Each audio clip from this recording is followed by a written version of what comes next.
प्राचीन खंडहर में खोजकर्ता खून से लथपथ पड़े हैं। बचा है बस जुह्यून, या यूं कहें कि वॉलमार्ट वाला सुंग जिनवू, एक काबिल तलवारबाज जो उस दुश्मन से नहीं हारा जिसने उसका दल मार दिया। वो कांपते हाथों से तलवार थामे है, जबकि एक विशाल सांप सिर उठाता है। जैसे ही वो राक्षस उसकी ओर झपटता है, वो एक तरफ भागता है और फिर उस पर जोरदार वार करने के लिए ऊपर उछलता है। लेकिन वो सांप जैसा राक्षस भी काफी चालाक है और उसे इस हमले का अंदाजा पहले से ही था। वो सख्त नाखूनों से वार रोककर उसे पीछे धकेलता है। जुह्यून उसे ललचाने को दीवार की ओर भागकर पूरी ताकत से झपटता है। वो राक्षस उसे निगलने को जबड़ा खोलता है, पर अंत में उसे तलवार पर नीली चमक दिखी। राक्षस समझ गया कि हमला घातक है, सो उसने पूंछ से जुह्यून को पटक दिया। वो खून उगलते हुए दीवार से टकराया और राक्षस के दोबारा हमला करने से ठीक पहले वो संभल जाता है। वो एक तरफ हटता है और देखता है कि राक्षस का सिर दीवार में फंस गया है और उसे खत्म करने का ये सुनहरा मौका है। वो ऊपर उछलता है और सांप के सिर पर वार को वो पूरी ताकत लगा देता है, पर तलवार वो दबाव झेल न सकी और टूट गई। सांप के सिर में तलवार फंसी छोड़कर जुह्यून धमाके की वजह से दूर जा गिरता है। जब तक सांप खुद को छुड़ाकर उसके पैर पर काटता है, तब तक वह अपना संतुलन नहीं बना पाता। जुह्यून दर्द से चिल्लाता है और अपनी टूटी तलवार से सांप की आंख पर बार बार वार करता है, पर यह काफी नहीं। सांप उसे खिलौने की तरह चबाकर जमीन पर पटकता है। जुह्यून के चिल्लाने पर भी वो उसके पैर चीरता रहता है। वह सोचता है कि वह इस तरह मरना नहीं चाहता। वो तिजुन को कोसते हुए याद करता है कि कैसे उसे भारी इनाम के वादे पर भेजा गया, पर अंत में मिली सिर्फ दर्दनाक मौत। सांप के जबड़े से आजाद होते ही वह रेंगते हुए अपनी तलवार की तरफ बढ़ता है, पर फिर उसे लगा कि वो कुछ भी करे, अंजाम नहीं बदलेगा। वो हंसते हुए सांप से इसे जल्दी खत्म करने को कहता है और वो झपट पड़ता है, पर सांप का वार उस तक नहीं पहुंचा। बजाय इसके उसे एक आवाज शोर की शिकायत करती सुनाई दी। आंखें खोलने पर जुह्यून ने देखा कि समय थम गया है और फिर वही आवाज आई। उसे लगा वो कोई बोलता अवशेष है। वो चिल्लाया कि उसने ऐसे कई देखे हैं और फर्क नहीं पड़ता कि वो किस देवता का है, और सांप हटाकर उसे यहां से जाने को कहता है। वो आवाज हंसकर पूछती है कि क्या सांप के हारने पर भी वो बाहर निकल पाएगा। तभी जुयान अपने पैरों को देखता है, या उनके बचे खुचे हिस्सों को। वह आवाज कहती है कि रेंगकर बाहर निकलने पर भी वह खून बहने से मर जाएगा, जो दुखद है क्योंकि वह काबिल था, बस गलत दौर में जन्मा। जुह्यून चिल्लाता है कि वह भी ऐसे नहीं जीना चाहता था, पर जिंदगी पर उसका बस नहीं था। वह तिजुन को फिर कोसते हुए कसम खाता है कि चाहे जो हो वह उसे मार डालेगा। मौत से 12 मिनट दूर होने पर भी वह आवाज जुह्यून का जोश सराहती है और छत से उतर लेती है। जुह्यून सुनहरी रोशनी से 4 आंखों वाले कौवे को नीचे आते देखता है, जो उसे मौका देता है। कौवा कहता है कि जाओ और हो सके तो सच्चे राजा के सिंहासन पर हक जमाओ, और उस पर ऊर्जा छोड़ता है। जुह्यान को भारी दर्द होता है क्योंकि उसके पैर तुरंत वापस आ जाते हैं। आंखें खुलने पर वह इतना घबराया है कि उसे पैर होने या बाहर होने का पता नहीं चलता। वह उस कौवे और राजा के सिंहासन वाली बात के बारे में सोचता है और उसे वह कोई ऊंची प्राचीन वस्तु लगती है। फिर उसे पैर वापस मिलने और स्वस्थ होने का एहसास होता है। वह देखता है कि कई नाराज पुलिस वाले उसे घूर रहे हैं, उसे देख रहे हैं, और एक औरत चिल्ला रही है कि उसने बेमतलब उसके बेटे को मारा। जुह्यून हैरान है कि वह यहाँ क्यों है। सामने बैठा अधिकारी पूछताछ करता है, पर वह ध्यान नहीं पाता। उसे लगता है कि कौवा उसे कोई सच जैसा सपना दिखा रहा है। जुह्यून के नाम न बताने पर अधिकारी चिढ़ जाता है और कहता है कि साल 2025 की शुरुआत करने का यह बहुत बुरा तरीका है। यही बात जुह्यून को ख्यालों से बाहर लाती है और वह कैलेंडर देखता है जहां तारीख 1 जनवरी 2025 है। हालांकि ये नामुमकिन है क्योंकि 2025 तो 15 साल पहले था। जुह्यून समझता है कि कौवे ने उसे नया मौका देने के लिए अतीत में भेजा है। वह मुस्कुराता है कि अब वह जिंदगी सुधार सकता है। तभी उसका ध्यान पास खड़ी उस औरत पर गया जो बेटे को मारने पर चिल्ला रही है। जुह्यून को वह और उसका बेटा याद आते हैं। वह लड़का स्कूल में लड़ने आया था और धक्का देने पर वह खिलाड़ी की तरह गिर गया और उसे खाने ले आया। उसे याद है कि पिछली बार औरत ने बहुत हर्जाना मांगा था और पैसे न होने पर उसे घुटनों पर भीख मांगनी पड़ी थी। वह अभी ख्यालों में ही है कि वह बुढ़िया कहती है कि बड़ों की बात सुनो। वह थप्पड़ मारना चाहती है, पर जुह्यून का शरीर खुद उसका हाथ रोक लेता है। सब दंग रह जाते हैं। वह खुद हैरान है कि उसे लड़ना अब भी याद है। वह चीजें बदलने का सोचता है और औरत को चुप कराता है क्योंकि उसके बेटे ने ही झगड़ा शुरू किया था। वह कहता है कि उस बेवकूफ के लिए खजाना बहुत ज्यादा है। ये साबित करता है कि अमीर सबसे लालची होते हैं। ये उस औरत के बेटे को चिढ़ा देता है और वो जुहियान पर झपटा है, जो उसकी मुट्ठी पकड़ उसे पटक देता है, जबकि वो औरत पुलिस से उसे तुरंत पकड़ने को कहती है। जुहियान हालात का जायजा लेने लगता है। उसका शरीर सही चल रहा है, जिससे उसे लगा कि पिछले जीवन के अवशेषों वाली बीमारी अभी नहीं आई है। साथ ही उसे महसूस होता है कि पिछले 15 सालों में उसने जो भी युद्ध कौशल सीखे थे वे अब भी उसके पास हैं। वो इसे लेकर बहुत उत्साहित है, पर उसे लगा कि पुलिस के सामने लड़के पर वार कर उसने गलती की। भले ही सबने देखा कि वो बस अपना बचाव कर रहा था। पैसे की वजह से पुलिस उस औरत से नहीं उलझती और जुहिन को बंद कर देती है। वो उसे कोसते हुए कहती है कि वो उसके पूरे परिवार को कंगाल कर देगी, और जुहिन को इसकी परवाह भी नहीं है, क्योंकि दुनिया बहुत जल्द बदलने वाली है। साल 2025 में बड़े भूकंपों ने पूरी धरती को हिलाकर रख दिया था, और फिर हर जगह मकबरे दिखाई देने लगे। उन मकबरों के अंदर पौराणिक कथाओं और कहानियों के अवशेष थे, जिन्होंने लोगों द्वारा सदियों तक याद रखे जाने के बाद रूप ले लिया था। जिन्हें वे अवशेष मिले उन्हें अनोखी शक्तियां मिली, सो लोग अवशेषों की खोज में निकल पड़े। जुहियान भी ऐसा ही एक खोजी था, और उसकी किस्मत तब चमकी जब उसे पुरातत्वविद का अवशेष मिला, जिसने उसे मकबरों और खजानों के बारे में ज्ञान दिया। उसे लगा कि अपनी नई शक्तियों से वो बहुत नाम कमाएगा। पर फिर हालत बदले। टी जॉन क्वान की टीकेबीएम कंपनी ने मकबरों पर कब्जा कर लिया और लोगों को वहां जाने से रोकने के लिए प्रशिक्षित सैनिक तैनात कर दिए। दूसरी बड़ी कंपनियों ने भी मकबरों पर एकाधिकार जमा लिया, और आम लोग पूंजीवाद की ताकत के आगे बेबस थे। सौभाग्य से जुहियान की काबिलियत को पहचाना गया और टीकेबीएम ने उसे अपने साथ जोड़ लिया। सालों तक उसने कंपनी के लिए चोरी जैसे कई गंदे काम किए। तस्करी, जासूसी और सरकारी नियंत्रण वाले मकबरों पर अवैध छापे मारना। उसकी वजह से टी जुन ने बहुत पैसा कमाया, पर उसे पर्याप्त फल नहीं मिला। उसे मिली तो बस लोगों की नफरत और तिरस्कार, जो उसे टी जुन का पालतू कुत्ता कहते थे। पर जुहियान को फर्क नहीं पड़ा, क्योंकि उसने खुद उसका वफादार बनना चुना था। पर अंत में टी जुन ने उसे एक जानलेवा जाल में फंसाकर छोड़ दिया। पुरानी बातों को याद करने के बाद जुहियान तय करता है कि उसे जितनी जल्दी हो सके मकबरों की खुदाई के लिए तैयार होना होगा। और तभी उसके सामने एक संदेश आता है, जिसमें उसे एक लुटेरा और घटिया चोर कहा जाता है, जो फावड़ा तक नहीं चला सकता। जुहियान समझ गया कि ये उस 4 आंखों वाले कौवे का काम है, और उसे जाने को कहा। तभी एक और खिड़की खुल गई। उसे हुनर दिखा रहा है।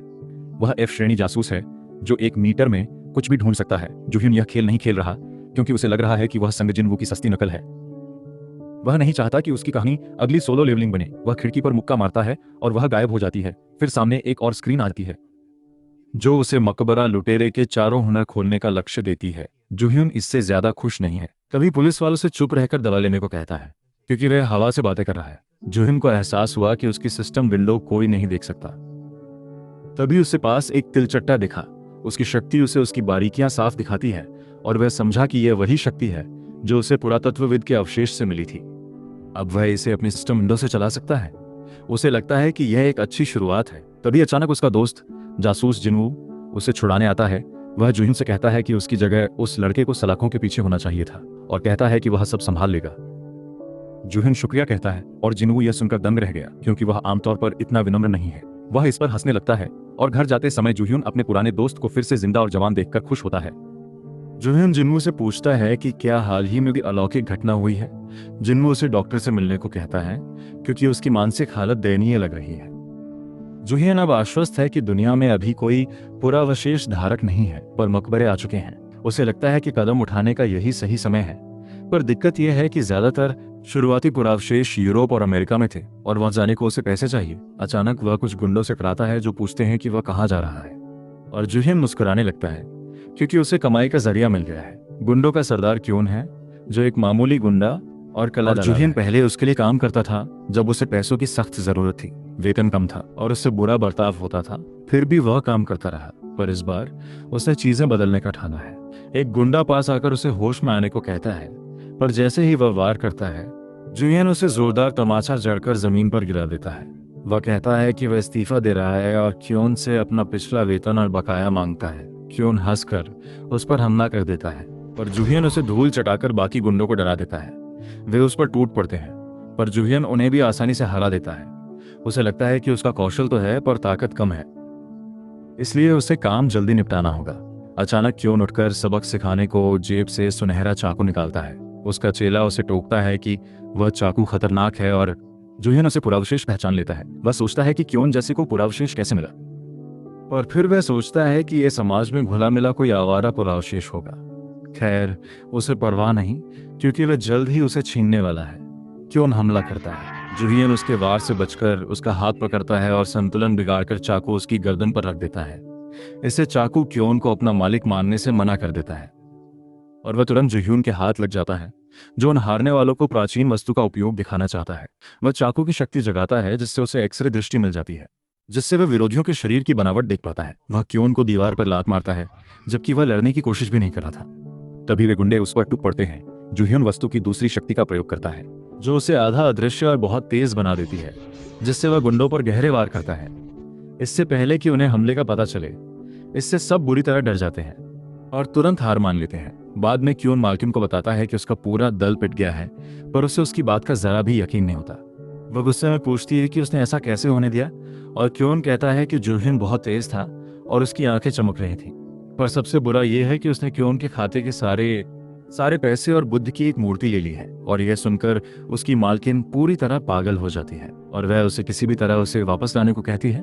अचानक उसकी जासूसी शक्ति जागती है और उसे मूर्ति में कुछ संदिग्ध दिखता है। वह सामने की स्क्रीन हटाता है और फिर यह पक्का करने के लिए मूर्ति को हिलाता है कि उसमें वाकई कुछ छिपा है। वह चाकू से मूर्ति के निचले हिस्से को काटता है और नीले तरल वाली एक छोटी शीशी जमीन पर गिर जाती है। जुहियन तुरंत वह मूर्ति हटा देता है, क्योंकि वह तरल गैर कानूनी नशा है। अब बस एक काम बाकी है और जुहियन अपने जासूस दोस्त जिन्वू को फोन करता है। साथ ही क्योन की मालकिन अपने साहब को मूर्ति चोरी की खबर दे रही है।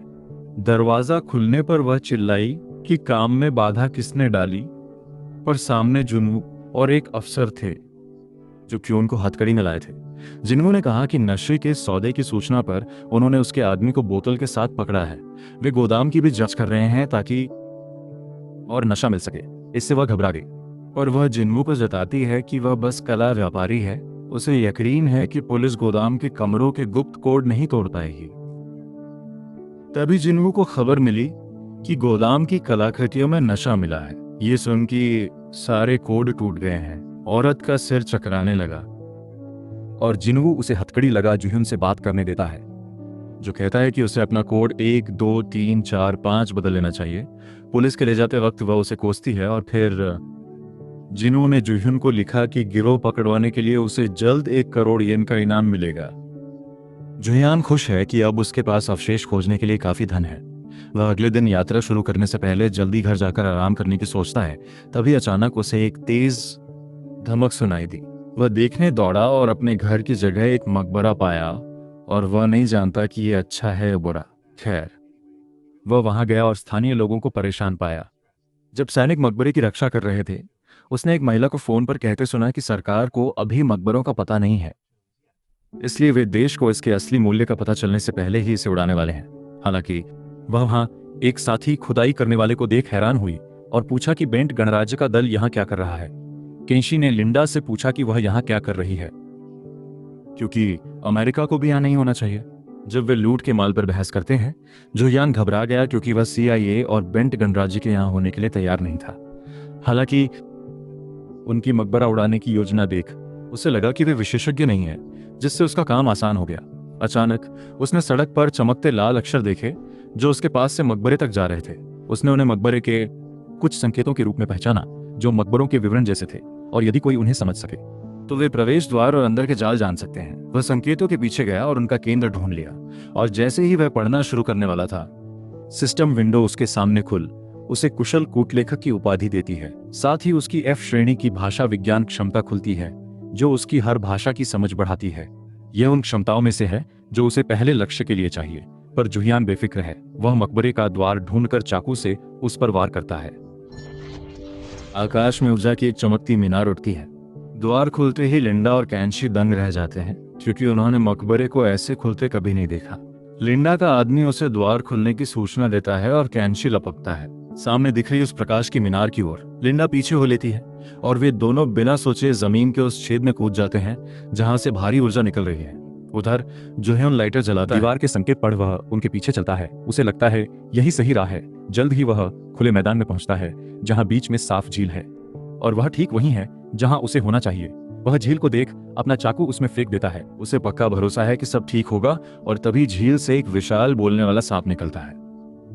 पूछते हुए कि किस मूर्ख ने अपना खजाना झील में गिराया है। जुहिन सांप का ध्यान खींचने को हाथ हिलाता है, जो उसके इस ढीलेपन से खुश नहीं है, पर वह उसे खाएगा नहीं, और धीरे से पास आकर अपना मुंह खोलता है, पूछते हुए कि उसका चाकू कौन सा है, सोना या चांदी। जुहियान को पता है कि यहाँ की निशानी सोने चांदी की कुल्हाड़ी है, जो कुल्हाड़ी खोने वाले लकड़हारे की कहानी पर आधारित है, जिसे ईमानदारी के लिए 2 और मिली।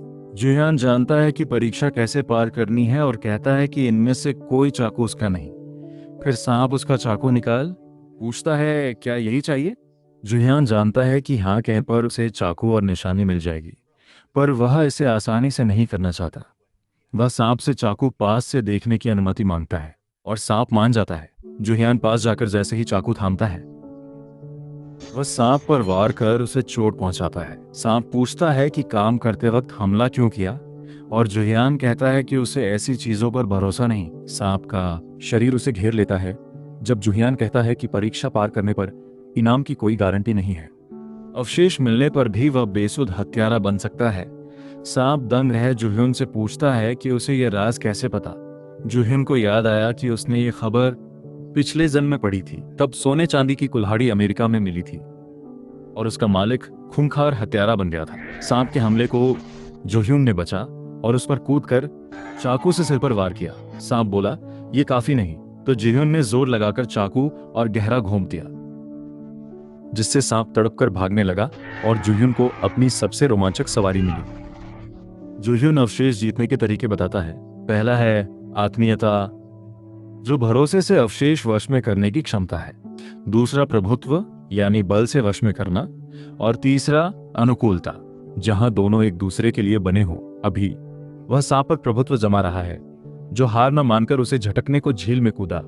वह सांप को पकड़े रहा, चाहे वह कितना भी तेज या बेतरतीब चले, और उसे हुक्म मानने को कहा, वरना वह उसे मिटा देगा। सांप छटपटाते हुए रुकने को बोला और इसके शल्क सुनहरे होकर एक एक कर गिरने लगते हैं। इसी के साथ उसका पूरा शरीर पानी बन जाता है और वह पानी सोने और चांदी की कुल्हाड़ियों में बदल जाता है। और जुहियान खुश है कि उसे बिना किसी दुष्प्रभाव के अवशेष मिल गए। उसकी सिस्टम विंडो बताती है कि उसने मकबरा और एक नया कौशल जीवी की उपाधि पाली है, जो मकबरों की समझ बढ़ाता है। जुइन खुश है क्योंकि अब उसे खोज के लिए सिर्फ एक और कौशल खोलना है, और वह स्क्रीन पर हाथ आजमाता है ताकि अपने आंकड़े और जान सके। तभी उसके सामने एक और स्क्रीन खुलती है जिसमें लिखा है कि उसे नई उपाधि अवशेषों का शोषक मिली है, जो प्रभुत्व बढ़ाती है पर लगाव कम। जुहियान को परवाह नहीं, क्योंकि वह सब पर राज चाहता है। इस जीवन में तो कम से कम तभी उसे 2 अन्य खोजकर्ताओं के आने की आवाज आती है। वह छिपकर केंशी को झील में अवशेष फेंकते देखता है। जुहिन को तरस आता है क्योंकि उसे नहीं पता कि मकबरा साफ हो चुका है, पर वह उसे तड़पते देखने नहीं रुकता। इस बीच केंशी बेताब होने लगा, क्योंकि भविष्यवक्ता ने कहा था कि परीक्षा के लिए बस झील में अवशेष फेंकना होगा। लिंडा पूछती है कि क्या बेंट गणराज्य के भविष्य बताने वाले अवशेष की अफवाहें सच हैं, और वह मना कर देता है, हालांकि राज खुल चुका है। अचानक मकबरा हिलने लगता है और छत ढहने लगती है, जिससे उन दोनों को मलबे में दबने से पहले बाहर भागना पड़ता है। इसी बीच रेयोन के कुछ गुर्गे अपने मालिक के दफ्तर में कुछ कीमती सामान ढूंढ रहे हैं, पर वह खाली है। वो जो यून को उनकी जिंदगी बर्बाद करने के लिए कोसता है और बाकी दोनों से कहता है कि वह नया मालिक बनकर उसे जरूर पीटेगा। मगर जैसे ही उसे जू ह्यून का फोन आता है, वह घबराकर गिर जाता है। फिर भी फोन उठाने पर जू ह्यून पूछता है कि क्या उसे मरना है। जो फोन उठने में इतनी देर की, वो उसे आदर करने को कहता है क्योंकि वह बड़ा है, पर जू ह्यून उसे चुप रहकर काम कर कहता है। उधर कैंशी मुख्यालय को अभियान में अपनी नाकामी बताता है और उसे पता चलता है कि उसके बाद एक और भविष्यवाणी हुई थी कि कोई स्थानीय आदमी उससे पहले अवशेष ढूंढ लेगा। कैंशी को गुस्सा आता है कि अगर ये पता होता तो वह इतनी खाक न छानता। सामने वाला कहता है कि उनका भविष्यवक्ता जापानी अक्षरों को हमेशा ठीक से नहीं पढ़ पाता, पर वह कैंशी को कालकोठरी जीतने वाले से बचने को कहता है, जिसे भविष्यवाणी में दुनिया निगलने वाला कहा गया है। तभी जो ह्यून वू को बताता है कि उसका काम दुनिया के सबसे बड़े माइडस नाम के गुप्त नीलामी घर में जाना और वहां जैक नाम के एक आदमी को ढूंढना है। वो उससे पूछता है कि उनके जैसे मामूली लोग भला उस नीलामी घर में कैसे घुस सकते हैं, पर जो ह्यून उनसे कहता है कि यह उनकी समस्या है। वह उन्हें बताता है कि वह नीलामी घर में घुसने के सारे खर्चों के साथ साथ उनकी फीस भी देगा, तो उन्हें धन की चिंता करने की जरूरत नहीं है, पर काम न करने पर वह उन्हें जान से मार देगा। धमकी ही गुंडों से काम कराने को काफी है। फिर जुह्यून खोज पर निकलने ही वाला था कि सुना किसी और ने जान दे दी है, यानी महीने में 4 मौतें। जुहिन हैरान नहीं, क्योंकि मकबरे दिखने से पहले पिछली बार भी यही हुआ था। वह आगे बढ़ा और कैंची से टकरा गया, जो उसे तमीज सिखाने लगा। जुहिन को पिछले छापे से उसका चेहरा याद आया और वह रुक गया, क्योंकि उसे पता है कि बेंट के पास भविष्यवाणी वाला पुरावशेष है। यानी अगर कैंची यहाँ है तो जल्द यहाँ मकबरा दिखेगा। वह देख सकता है कि कैंची के पास पुरावशेष है, क्योंकि वह अपना तेज छिपा भी नहीं रहा। जुहिन उसे चिढ़ाने को अनदेखा करता है और कैंची के रोकने पर वह उस पर बियर छिड़क देता है, जिससे वह भड़क उठा। कैंची धुलाई के पैसे मांगता है, पर जुहिन कहता है कि वह बस एक कंगाल छात्र है। वह उसका पुरावशेष चुराते हुए उसे शांत रहने को कहता है और उसे हटाने को अपना पहचान पत्र गिरा देता है। तभी धरती हिली और अंधेरा छा गया और जुहिन समझ गया कि पास ही मकबरा बना है। वह उसे ढूंढने भागा, जबकि केंशी खुश था कि भविष्यवाणी सच हुई। पर तभी दफ्तर से फोन आया और एक भविष्यवाणी के बारे में बताया कि सोने चांदी की कुल्हाड़ी ढूंढने वाला जापानी आदमी पास ही है। कैंशी यह दूसरी भविष्यवाणी में शराब से बचने की बात सुनकर उसे एहसास हुआ कि जुहिन ही वह आदमी था जिसे वह ढूंढ रहा है। जल्द ही भूकंप आपदा से बढ़कर कुछ और बना और जमीन से घास की तरह तलवारें उगने लगी, जिसके बाद शहर में रोशनी के खंभे फूटने लगे। जुबिन को इसकी उम्मीद न थी, पर चारों ओर का आतंक और लोगों की घबराहट देख उसे एहसास हुआ कि यहाँ का अवशेष बहुत ही भयानक है। उसने इसे समझने में थोड़ा समय लिया, पर जाना कि टूटी तलवारों से घिरा हुआ अवशेष मुरामासा तलवार है। मुरामासा पुराने जापान का मशहूर लोहार था, जिसने बहुत तेज तलवारें बनाई। उसकी सबसे बड़ी रचना एक समुराई ने पूरे परिवार को मारने में इस्तेमाल की, जिससे वह शापित हुई। जुहियान को पिछले जीवन से याद आया कि मुरामासा मकबरा इंसानों का दुश्मन था, और यह बात आज भी सच है। तंत्र उसे चेतावनी देता है कि मकबरे का खून का प्यासा आभा मंडल अभी उसकी त्वचा को भेद रहा है, और जुहियान को यह सच लगता है जब वह अपने हाथ को देखता है जो जलने लगा है। उसे एहसास हुआ कि समय कम है और वह द्वार ढूंढने लगा, पर उसके डर का ठिकाना न रहा। मकबरा उम्मीद से बड़ा था और वह द्वार मिलने से पहले ही थक गया। उसने सोचा, काश वह कैंची के पास थोड़ी देर और रुकता, क्योंकि उसे प्रवेश की दिशा पता होती और काम आसान हो जाता। तभी जुहियन को एक स्त्री के चिल्लाने की आवाज आई। वह पीछे गया और गड्ढे में कई लोग और एक पागल लड़की देखी। सब उसे शांत करते, पर खून की प्यासी उस लड़की ने ब्याकूगन खोल लिया था। जुहियन समझा कि अवशेष ने उसे वश में किया है और किसी को काटने पर वे भी वश में हो जाएंगे। अचानक वह गड्ढे का पुल देख समझा कि यह सिर्फ बलि से खुलेगा। जुहियन ने पूछा कि क्या किसी जापानी ने यह सब किया और फिर भाग गया। एक ने बताया कि एक संदिग्ध ने जापानी में अजीब गाना गाया, जिससे गड्ढा खुला। फिर उसने सबको धकेला और भाग गया। जुहियन को पता यह होगा, पर भाग्य से उसके पास नया अवशेष है जो काम आएगा। उसने केंशी से चुराया अवशेष निकाला। वह एक कंगन और कांच में मचाई मिठाई थी, और इसे सूरज चांद बने भाई बहनों की कहानी वाला अवशेष माना। बाघ ने उनकी मां का पीछा किया, जिसे उसने माचा केक दिया। फिर बाघ ने बच्चों पर हमला किया, पर उन्हें बचाने आसमान से रस्सी आई। तभी अचानक तंत्र ने कहा कि खोज के लिए चौथी कुशलता मिली है। वह है फुर्तीली उंगलियां, जिससे छूकर ही चीज का उपयोग जान जाते हैं। इससे उसने पूरा किया अपना लक्ष्य और नौसिखिए से मंझा हुआ लुटेरा बन गया। तंत्र उसे बताता है कि मकबरे से निकलते ही वह इनाम ले सकता है। जुहियान वक्त देख खुश है और गड्ढे में कूदकर उस बेकाबू लड़की से लड़कर जश्न मनाने का फैसला करता है। वह गुस्से में हमला करती है, पर जुहियन वार रोक उसे पीछे धकेल देता है। फिर वस्सी वाला कंगन लड़की की ओर फेंकता है, उसे बांध देता है और उस पर से अवशेष का कब्जा हटा देता है। फिर वह लोगों से पूछता है कि यह सब शुरू करने वाला जापानी आदमी कहाँ गया, और वे बताते हैं कि वो पुल पर चढ़कर इमारतों की ओर गया है। उसे लगा कि भविष्य बताने वाले अवशेष से वह मकबरे का सब जानता था और वह प्रवेश द्वार की ओर ही होगा। तभी लड़की पूछती है कि क्या वह उस बदतमीज रस्सी का कुछ करेगा जो गलत जगह कस रही है। जुहियन रस्सी हाथ में बुला लेता है और फिर गड्ढे की लोग की ओर मुड़कर कहता है कि बाहर निकलकर वे उस जापानी को पकड़ने में मदद करें जिसने उन्हें फंसाया। उधर कैंशी पुल पर उस छेद को ढूंढ रहा है जहां अवशेष हो सकता है। जल्द ही उसे वह मिल गया और वह अंदर फिसल गया। यह सोचते हुए कि सब कुछ ठीक चल रहा है, उसने अवशेष की जगह ढूंढ ली है। रास्ते में आने वाले सभी गवाहों को ठिकाने लगा दिया है और अब बस मुरामासा तलवार हासिल करना बाकी है। उसे पाने के बाद वह सीधा जुहियान के पास जाकर उसे सबक सिखाने की योजना बनाता है, क्योंकि उसे भरोसा है कि एक बार मुरामासा तलवार मिल गई तो वह अजय हो जाएगा।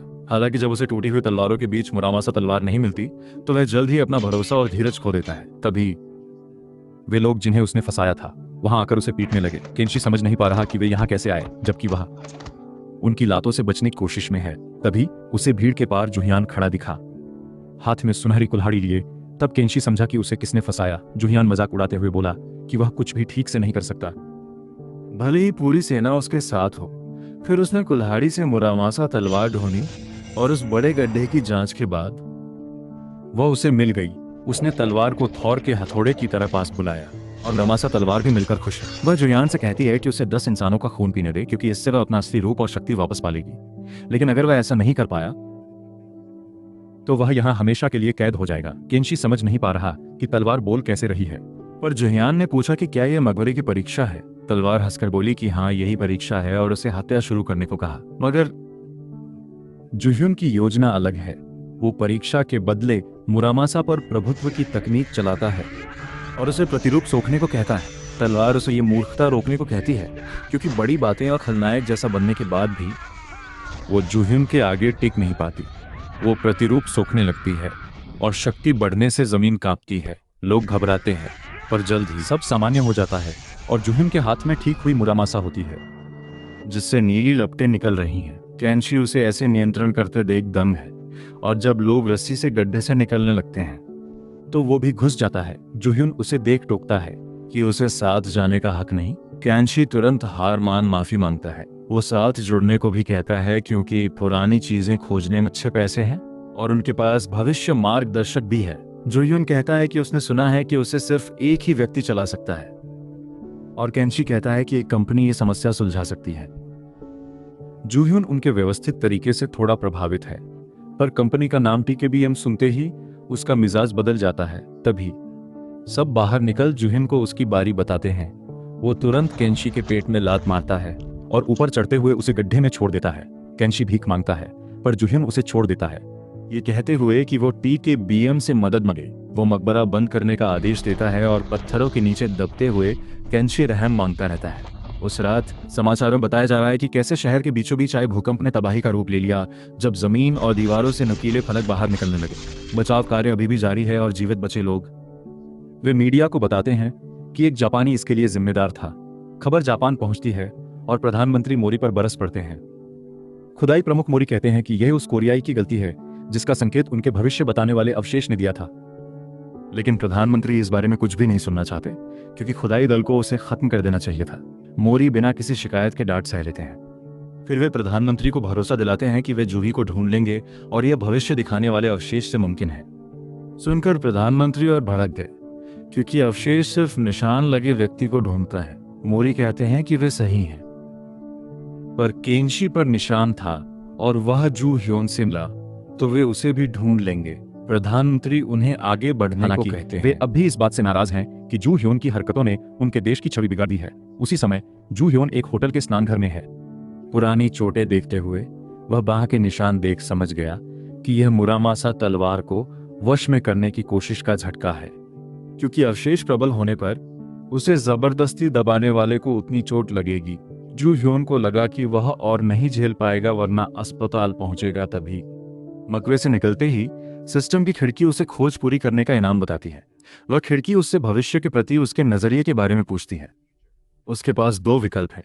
वह आत्मीयता या प्रभुत्व का मार्ग चुन सकता है, और प्रभुत्व से सेहत बिगड़ने की चिंताओं के बावजूद जुह्युन को पक्का पता है कि वह यही चाहता है। फैसला लेते ही सिस्टम कहता है कि वह इनाम ले सकता है। जुह्युन इनाम देखने को बेताब है, पर कुछ न होने पर वह अधीर हो जाता है। वह स्नान घर में हर जगह इनाम ढूंढने लगता है।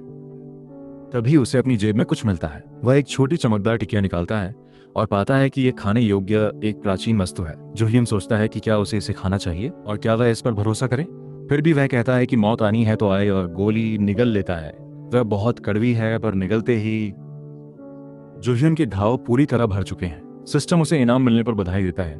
न केवल वह वर्चस्व की लड़ाई के दौरान हुए नुकसान से उबर गया है, उसे सहनशीलता नाम का नया स्किल मिला, जो उसे पुरावशेष के जहर से बचाएगा। जुह्युन समझ जाता है कि यह बहुत ही असरदार स्किल है, क्योंकि अब उसे वर्चस्व की लड़ाइयों में ज्यादा नुकसान होने की चिंता नहीं करनी पड़ेगी। वह सोचता है, उसे लगता है क्या यह कौवे का काम है, पर जवाब नहीं मिलता।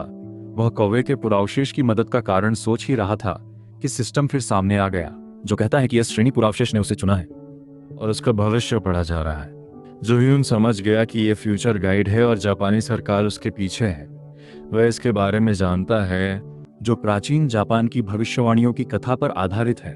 मकबरे बनाने के बजाय यह खुद मालिक ढूंढता है, जैसे पिछले जन्म में सासाकी के साथ हुआ। उसे यकीन है कि इस बार भी उसी लड़की के पास यह है।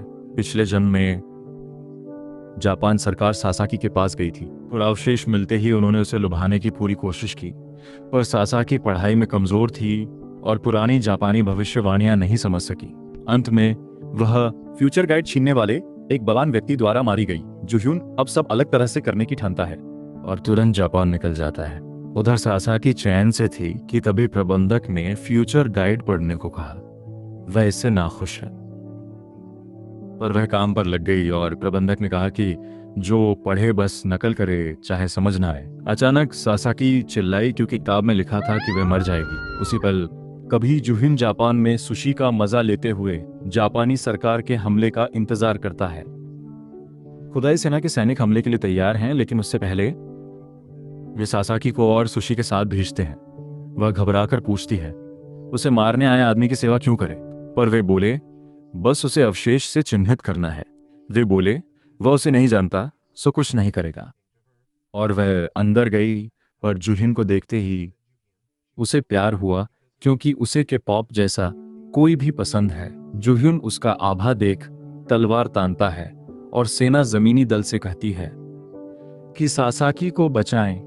सासाकी ने दरवाजा बंद किया क्योंकि वह अकेले रहना चाहती थी और संदेश से बताया कि उसे पहली नजर में प्यार हुआ।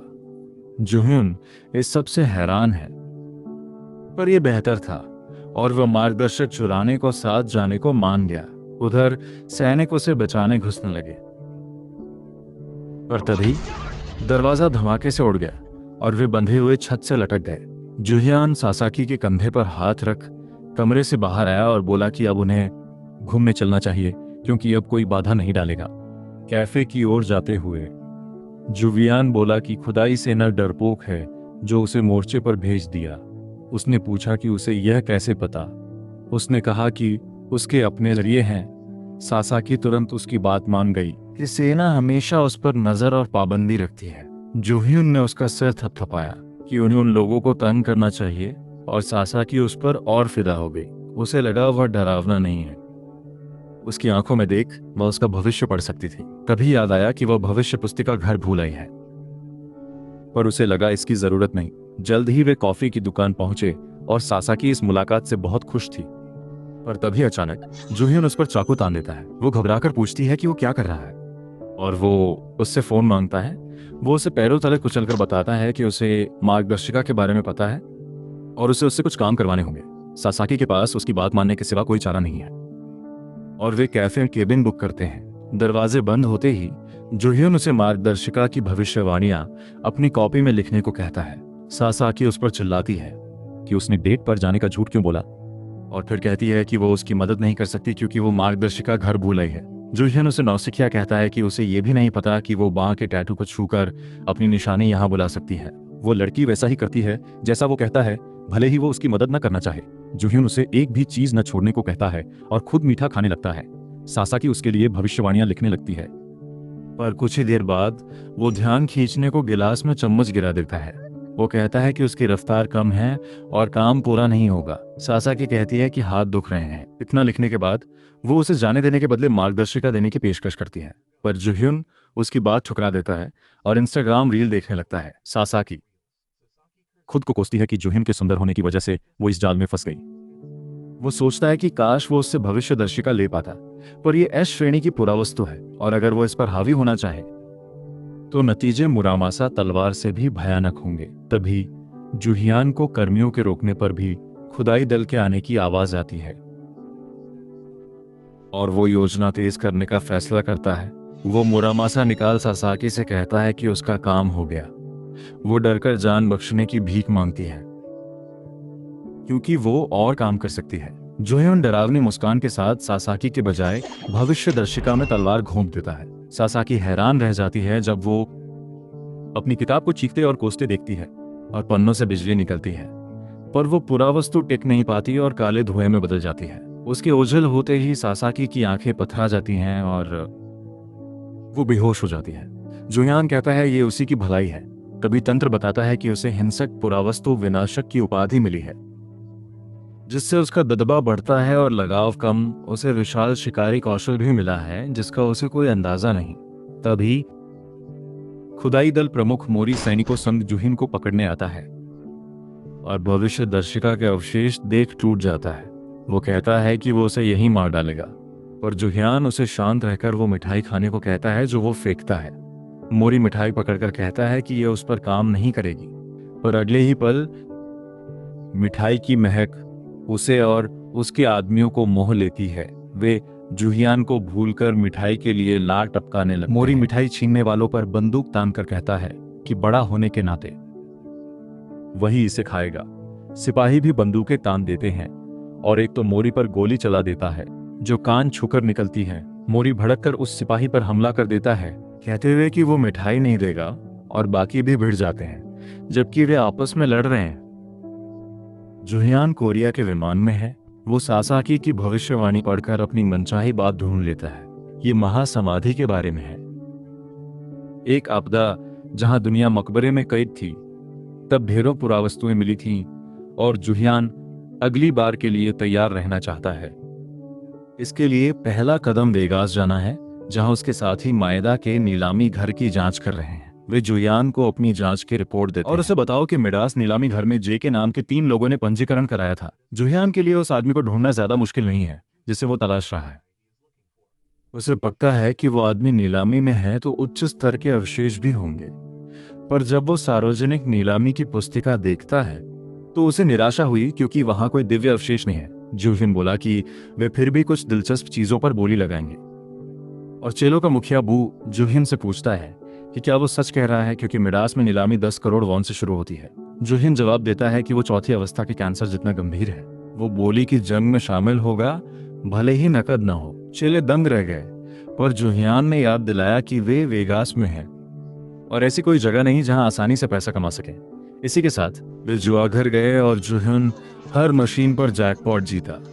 सब उसे देखने जुटे और चेले भी उसकी किस्मत देख हैरान थे। वहां की सुरक्षा ये देखने के लिए उसकी तलाशी लेती है कि कहीं वो धोखाधड़ी तो नहीं कर रहा, पर उन्हें बस एक सुनहरी चाबी का गुच्छा मिला। जुहियान ने उसे अपना ताबीज बताया, पर असल में वो कुल्हाड़ी थी जो चाकू बन गई थी। इस रूप में भी ये धन खींच सकती है। यूं जुहियान ने सारे इनाम जीते, पर अब सबकी नजरें उस पर हैं, तो वह अगले जुआ घर जाने का सोचता है। निकलते वक्त एक घमंडी आदमी वहां आता है और सबको हटने को कहता है क्योंकि कोड़ा आने वाला है। जुहिन उस चिड़चिड़े असूबू को पहचान लेता है जिससे वह पिछले जन्म में मिला था।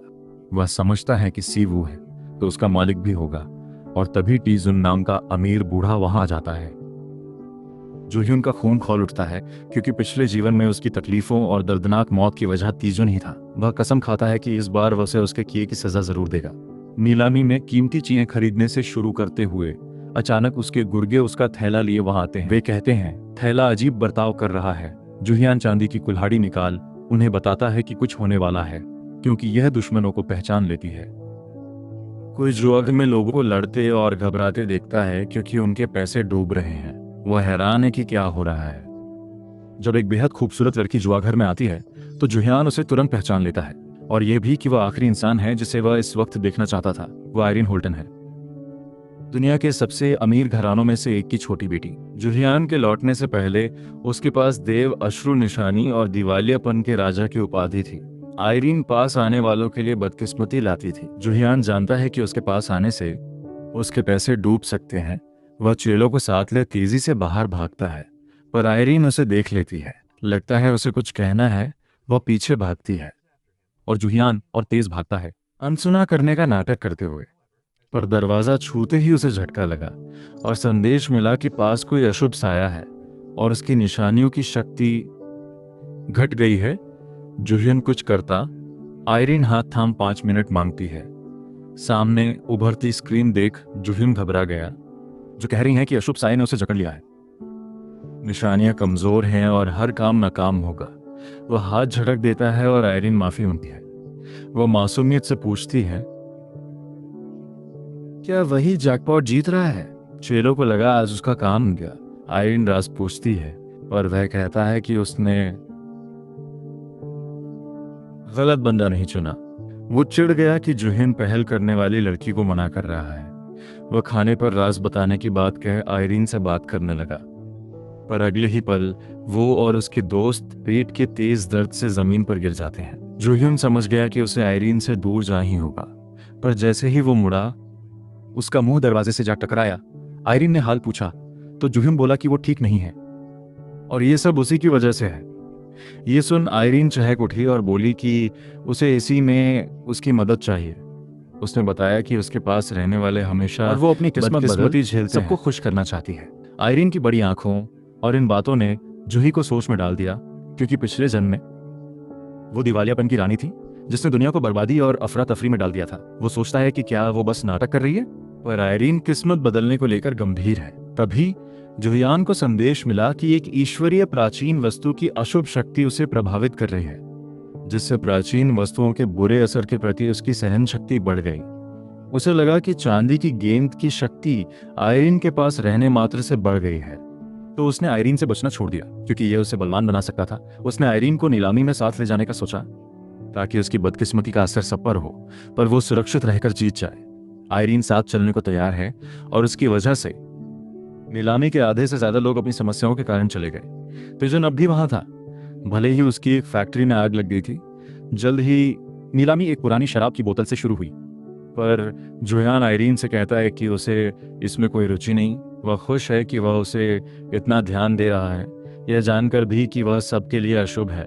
जुहियान शुरू पर दया करना, यह महसूस करने के बाद कि वह एक नेक इंसान थी, पर ईश्वरीय अवशेष ने उसे भ्रष्ट और क्रूर बना दिया। अचानक तंत्र बताता है कि खुश होने पर आयरीन के अवशेष की शक्ति बढ़ती है, और अभी वह बहुत खुश है कि जुहिन उसकी मदद को तैयार है। वह अचानक ऊर्जा छोड़ती है, जिससे भूकंप आता है और सब पर मुसीबत आती है। जुहिन घबराकर उसे इतना उत्साहित होने से मना करता है।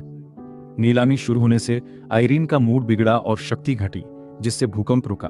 पर जैसे ही नीलामी फिर से शुरू हुई, जुहियान ने देखा कि लोग लड़ रहे हैं, क्योंकि आयरीन की शक्ति ने उनके दिमाग पर असर किया। उसने इसे हथियार बनाने का सोचा और लोगों को पागल करने के लिए उसे खुश करने लगा, ताकि उन्हें नीलामी से निकाल सके। पर तिजुन पर कोई असर नहीं हुआ। जुहियन ने उसे तंग करने के लिए हर बोली में दाम बढ़ाना शुरू किया। उसने कुछ नहीं खरीदा, क्योंकि वह भविष्यवाणी वाले इस श्रेणी अवशेष की राह देख रहा था। पर सूची की सभी चीजें बिक जाती हैं और जुहियान सोचने लगता है कि नीलामी घर की उसकी यात्रा असफल रही।